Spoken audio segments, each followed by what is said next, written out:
নবী আকরাম সাল্লাল্লাহু আলাইহি ওয়াসাল্লামের সাহাবী ওমর মেয়েকে বোঝাচ্ছেন, ওগো মাই শোনো, তোমার হতিন যে আয়েশা, এর দেখতেও সুন্দর, কুমারীও, নবীজি তাকে মহব্বত বেশি করেন। ওইটা দেখে তুমি এমন কিছু করিও না যে রসুল তোমাদের ব্যাপারে খারাপ কোন ধারণা করেন। নবীজির স্ত্রীদের মধ্যে দুই গ্রুপ ছিলেন। এক গ্রুপের লিডার হযরত উম্মে সালামা, আর আরেক গ্রুপের লিডার হযরত আয়েশা। কে? আয়েশা। এখন এখানে কি ঘটলো? হযরত রাসূল করিম সাল্লাল্লাহু আলাইহি ওয়াসাল্লামের কাছে ওহী আসতো আম্মাজান আয়েশার ঘরে থাকলে, লোকজন হাদিয়াও দিতেন আম্মাজান আয়েশার ঘরে থাকলে রাসূলকে হাদিয়া দিতেন। এখন সব সাহাবায়ে কেরাম হাদিয়া পাঠাইতেন কার ঘরে থাকলে? আয়েশার ঘরে থাকলে। বাকি আজওয়াজে মুতাহারাতরা মিটিং করলেন, এখন নবীজিকে বলেন, প্রস্তাব দেন, নবী যেন সাহাবায়ে কেরামদেরকে বলেন হাত দিয়ে শুধু আয়েশার ঘরে থাকলে দিও না, বাকি সবের ঘরে থাকলেও হাত দিয়ে দিও। উম্মে সালামা বললেন, ইয়া রাসূলুল্লাহ, এরকম অবস্থা, আমাদের মহিলাদের পক্ষ থেকে প্রস্তাব। রাসূল বলেন, এখানে আমার কি হাত আছে? লোকজন হাত দিয়ে দেয়, আমি দেইনি হাত দিয়া, তো আমি কিতা করতাম? এরপরে রাসূল বললেন, মানুষ তো শুধু আয়েশার পক্ষে না, আল্লাহ তো আয়েশার পক্ষে।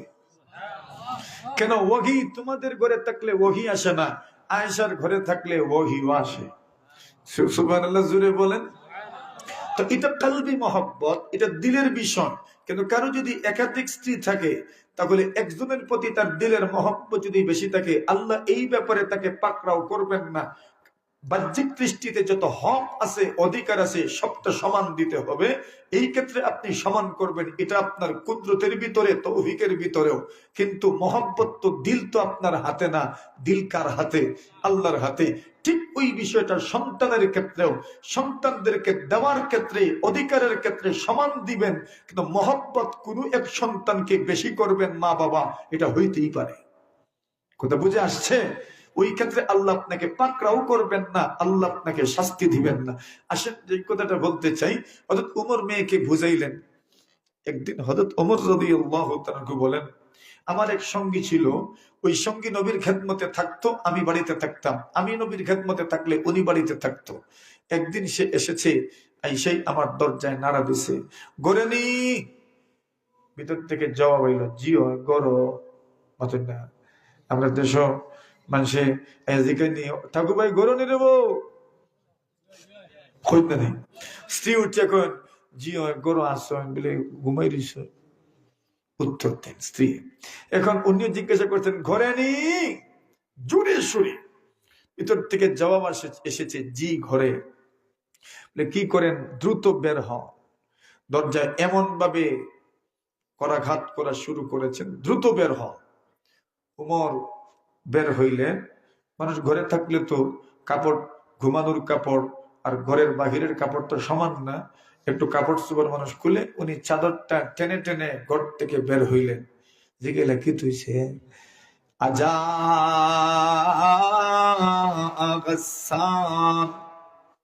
এই সময়টা ছিল গাসসান গোত্রের পক্ষ থেকে মদিনায় আক্রমণের সম্ভাবনা ছিল। ওমর জিজ্ঞাসা করেছেন, তুমি এত হন্তদন্ত এসেছো, এত আউলা কেশি ভাউলা বেশি, এত আপসেট হয়ে তুমি এসেছো, কি বিষয়? গাসসান ওয়ালারা কি মদিনায় আক্রমণ করে বসেছে? উনি বলেন, জি না, বিষয় আরো মারাত্মক। সুবহানাল্লাহ। কি হইছে? তাল্লাকান নবী সাল্লাল্লাহু আলাইহি ওয়াসাল্লাম নিসাআ, নবীজি ওনার স্ত্রীদেরকে তালাক দিয়ে ফেলেছেন। সুবহানাল্লাহ। নবী স্ত্রীদেরকে কি করছেন? তালাক দিয়ে ফেলেছেন। এখন উমরে কইন, দোয়াই আল্লাহর ফুরি ঘুরে খইছি রে ভাই, তা করতো না। ফুরি ঘুরে কত মন্ত্রে বুঝাইলাম, এটা করিস না, করিস না। উমর বলেন, আমি জামাতু আলাইয়া সিয়াবি, আমি কাপড় চোপড় ঠিকঠাক করে টেনে টেনে, কাপড় এখনো ভালো করে পরিধান করার সুযোগ হয় না। দেখছেন জানি কিছু মানুষে যাওয়ার সময় ঠুংরে দি খালি কাপড় কুচ হই না যায়। কিতা কইনি তারে ফাড় না কিতা ফাড়ে দিয়ে লঙ্গি এইভাবে ঢুকাইন আর যান, মানে দৌড়েন আর লঙ্গি ঠিক করেন। এইভাবে উমর গেছেন, গিয়েই জিজ্ঞাসা করেন হাফসা, দেখেন সবাই সব সাহাবায়ে কেরাম মসজিদে নববীতে বসা, আর স্ত্রীগণ মুখ টুক একদম শুকায় গেছে, সবাই বড় পেরেশানির মধ্যে। ওমর জিজ্ঞাসা কি হইছে, নবী তালাক দিছেন? হাফসা কোন আমি জানি না। সুবহানাল্লাহ, আমার জানা নাই কি করেছেন। এখন উমর চিন্তা করলেন, নিজের মেয়ে যখন কইতে পারলো না, তো অন্য আর কারে জিজ্ঞাসা গিয়া ওমর রাদিয়াল্লাহু তাআলা জিজ্ঞাসা করেন রাসূল কোথায়? নবী আকরাম সাল্লাল্লাহু আলাইহি ওয়াসাল্লাম ঘরের উপরে ছোট্ট একটা ঘর আছে, ওই ঘরের মধ্যে ছোট্ট একটা ঘর, যেটা ওই ঘরের মধ্যে রাসূল শুয়ে আছেন, ছাটির মধ্যে শুয়ে আছেন। চাটির দাগ রাসূল সাল্লাল্লাহু আলাইহি ওয়াসাল্লামের পিঠের মধ্যে চাটির দাগ পড়ে গেছে, আর একজনকে দরজার সামনে বসায় রাখছেন, কাউকে ভিতরে ঢুকতে দিবা না। উমর গেছেন, গিয়ে জিজ্ঞাসা করলেন আসসালামু আলাইকুম। দারওয়ান সালামের জবাব দিলেন ওয়ালাইকুম আসসালাম। আমি এসেছি আল্লাহর নবীদের কাছে যেতে চাই, আল্লাহর রাসূল সাল্লাল্লাহু আলাইহি ওয়াসাল্লামের সাথে আমার কিছু কথা আছে, একটু অনুমতি চেয়ে আসেন। উনি গেলেন, বললেন ইয়া রাসূলুল্লাহ, ওমর ইবনুল খাত্তাব ইউকরি ওয়া আলাইকুস সালাম, আপনাকে সালাম দিবেন, অনুমতি চাচ্ছেন, উনি আপনার কাছে আসবেন। রাসূল অনুমতি দিলেন না। দারওয়ান বের হইলেন, দারওয়ান বের হয়ে বলেন ভিতরে যাওয়ার অনুমতি নাই। ওমর রাদিয়াল্লাহু তাআলা বের হয়ে আসলেন মসজিদে নববীতে। এইবার বাকি সাহাবায়ে কেরাম মসজিদে নববীর মধ্যে বসে কান্না করছেন। ওমর ও আয়েশা এদের সঙ্গে কান্নায় শরীক হইলেন। সুবহানাল্লাহ, সবাই মিলিয়া খান্দন খালি। একটু পরে উমরের মনে হইল খান্দিয়ান দিয়ে লাভ হইতো না, আরবার যাই। সুবহানাল্লাহ, বিষয়টা জানার দরকার।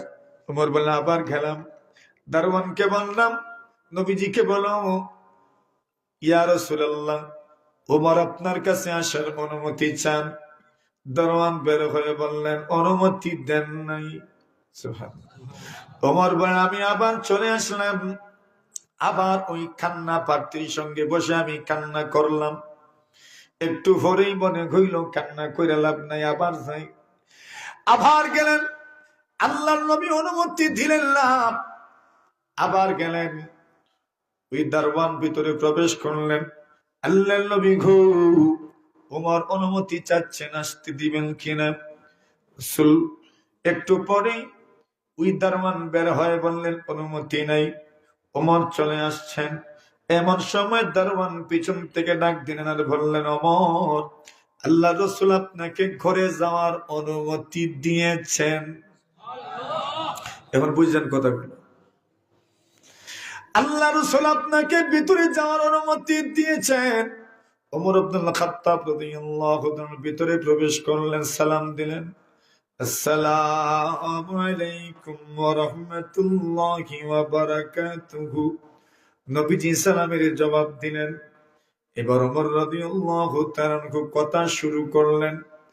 কথা যখন শুরু করেছেন, রাসূলকে একটু হাসানোর চেষ্টা করছেন। সুবহানাল্লাহ, কেউ যদি রাগ করে একটু হাসানোর চেষ্টা করা সুন্নাত। সুবহানাল্লাহ, আল্লাহর নবী যখন রাগ করতেন, ওমর রাদিয়াল্লাহু তাআলা নবীজির রাগ ভাঙাইতেন। একদিন নবীজি সাল্লাল্লাহু আলাইহি ওয়াসাল্লাম খুব বেশি রাগ করলেন। আল্লাহর নবীজিকে সাহাবায়ে কেরাম বারবার প্রশ্ন করছিলেন, নবীজি উত্তর দিচ্ছিলেন। প্রশ্নে বিরক্ত হইয়া রাসূল বললেন যা পারো প্রশ্ন করো। এবার প্রশ্ন করা শুরু হইল। একজন প্রশ্ন করলেন ইয়া রাসূলুল্লাহ, আমার বাপকে, মানে ওনার বাপের ব্যাপারে সমাজের মধ্যে কয়েকটা কথা ছিল, হয় না এমন? এমন তো অনেক সময় হয়। আল্লাহর নবীজি কি বললেন ইয়া রাসূলুল্লাহ, আমার বাবাকে। আল্লাহর নবীজি বললেন তোমার বাবা আবুকা হুযাফা, তোমার বাবা হচ্ছেন হুযাফা।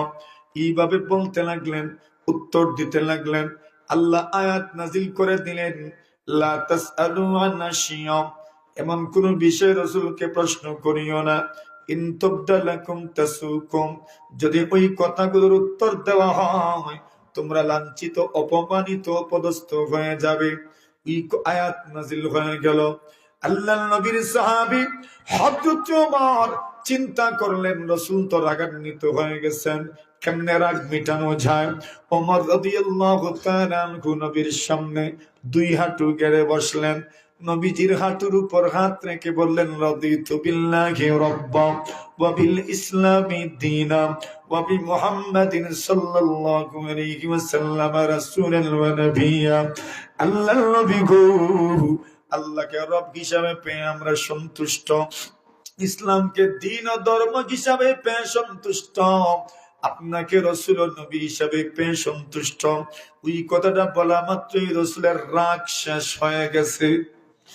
ওমরের জানা আছে নবীজির রাগ কেমনে ভাঙ্গিতে, কষ্ট হইতেছে আপনারা? নবীজির রাগ কেমনে ভাঙ্গিতে হয়।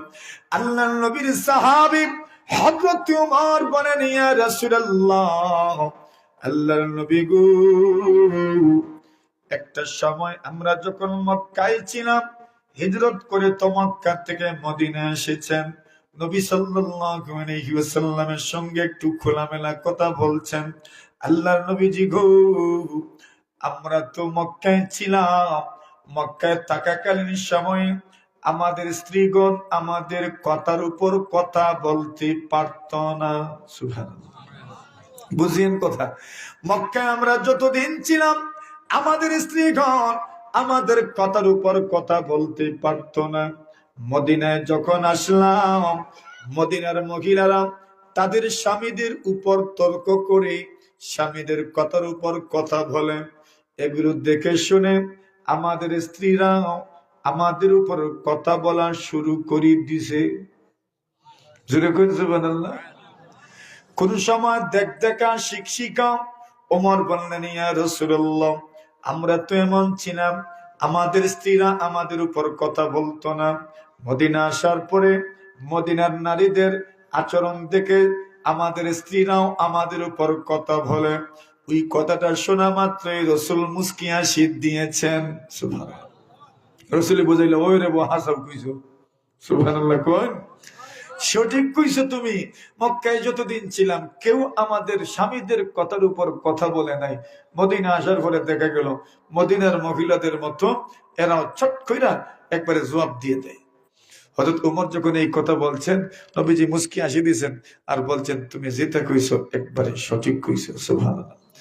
এইবার বলেন, ইয়া রাসূলুল্লাহ, আমি আমার মেয়ে কি বলেছি? তোমার সতীন বড় সুন্দর, নবীজির কাছে তার পাওয়ারও বেশি, সুতরাং এমন কিছু করিও না যার কারণে তোমার ভবিষ্যৎ নষ্ট হবে। ওই কথাটা বলার পরে রাসূল মুস্কি হাসি দিলেন। ওমর মনে মনে ভাবেন, বোঝা গেল রাসূলের মনটা একটু খুশি হয়েছে। এইবার মূল বিষয় আলোচনা শুরু করলেন। আল্লাহর নবী গো, আতাল্লাকতা নিসাআক, আপনি হাসাও আপনার স্ত্রী হলরে তালাক দিছেননি। সুবহানাল্লাহ। কেউ জিগাইতে পারছেন না। ওমর ঢুকছেন আর আগে তোরা মাতিয়ে উঠিয়া এখন মূল কথা জিগাই লিছেন, আপনি আপনার স্ত্রী হলরে তালাক দিছেন নি? নবী দিয়ে ফরমাইন না। জোরে বলেন সুবহানাল্লাহ। আমি তালাক দেই নাই। ওমর যেমনি শুনছেন তালাক দেন নাই, ওমর জোরে বললেন, আল্লাহু আকবার। যে দিছেন আল্লাহ জোরে, আরো জোরে। জোরে কেন বললেন আল্লাহু আকবার? জোরে বলার কারণ হলো বাহিরে যারা কান্নাকাটি করেন তারাও যেন আমার আল্লাহু আকবার শুনেন। ওমর রাদিয়াল্লাহু তাআলা খুব বের হলেন, বের হয়ে বললেন, রাসূল ওনার স্ত্রীদেরকে তালাক দেন নাই। সুবহানাল্লাহ। ওই কান্না থামলো। এবার দেখেন এখানে দুই বিষয়। একটা হইল স্ত্রীরা পরিবারের কর্তা ব্যক্তির অধীনে থাকবে, এদের অধীনে থেকে কাজ করবে, এদের সামনে এদের উপর থেকে কর্তৃত্বের ভার, নেতৃত্বের ভার নিজের কাছে নিবে না। এর মধ্যেই সংসারের শান্তি কল্যাণ নিহিত। দুই নম্বর বিষয় বোঝা গেল যে একটা পরিবারে স্ত্রীদের গুরুত্ব কি পরিমাণ, যে স্ত্রীদের গুরুত্ব এই পরিমাণ, জনাবে রাসূলুল্লাহ সাল্লাল্লাহু আলাইহি ওয়াসাল্লাম এত বড় রাসূল হওয়ার পরেও ওনাদের স্ত্রীরা ওনার কাছে কিছু বিষয়ে দাবি জানিয়েছিলেন। সুবহানাল্লাহ।